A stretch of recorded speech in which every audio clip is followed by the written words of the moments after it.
बेसमनि मोनसे राजखान्थियारि big breaking update बे समाव प्रमोद बर'आ अजद खालामदों हाग्रामा महिलारिनि बिसि सेवली महिलारि बे सेवली महिलारिनि जे बियाब एबा विधान सभा बे विधान सभायाव गोबां गारि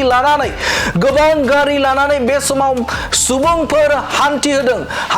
होननानै अजद खालामदों बिथां प्रमोद बर' बिथाङा बे समाव अजद खालामदों जे हाग्रामा महिलारि बिथाङा गावनि बिसि सेवली महिलारिखौ देरहा होनो थाखाय बे समाव गोबां गुबुन जायगानि सुबुंफोर लाबोनानै बे समाव गारि हान्थि होदों होननानै बाथ्रा बुंथिदों बिथां प्रमोद बर' बिथाङा आरो बिथाङा बिसायख'थि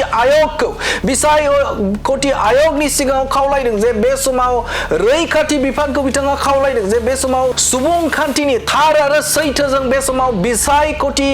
गेलेनो थाखाय एबा बे समाव नायबिजिरनो थाखाय बे समाव खावलायदों बिथां प्रमोद बर' बिथाङा इउ पिपल राजखान्थि हान्जानि आफादगिरि बिथां प्रमोद बर' बिथाङा अजद खालामदों जे बे समाव हाग्रामा महिलारि बिथाङा गावनि बिसिखौ देरहा होनो थाखाय बे समाव गोबां गारि बाहायदों होननानै अजद खालामदों बिथां प्रमोद बर'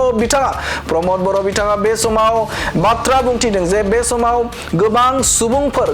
सुबुंफोर एबा गारि गुरा बाहायदों होननानै बे समाव अजद खालामदों प्रमोद बर' बिथाङा आरो बिसायख'थि आयगनिसिम खावलायदों बे समाव गोग्गो सुबुंखान्थि धाराजों बिसायख'थिखौ बे समाव गेलेनो थाखाय खावलायनायखौ नुनो मोनदों गुबुन जायगायाव बिसायख'थि फोसावदिङाव दावहाव थासारि खालामनो थाखायबो नाजादों होननानै अजद खालामदों बिथां प्रमोद बर' बिथाङा गुबुन जायगाफोराव जेरै बिसायख'थि फोसावदिंफोराव दुंहाव थासारि जादों बेखौ खालामनो सेस्था एबा नाजादों होननानै बाथ्रा बुंथिदों गोहो बोलोजों बे समाव ओंखारदों होननानै बाथ्रा बुंथिदों बिथां प्रमोद बर' बिथाङा আজি হাগ্ৰামা এটা সুৰৰ ঠেং দেখে হয়নে সুৰে সুৰৰ ঠেং দেখে বুলি কয়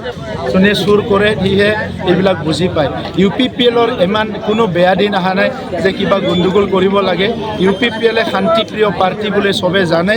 ইহঁতে আগৰ যিটো কথা 17 বছৰত যিটো হিংসা বাহুবল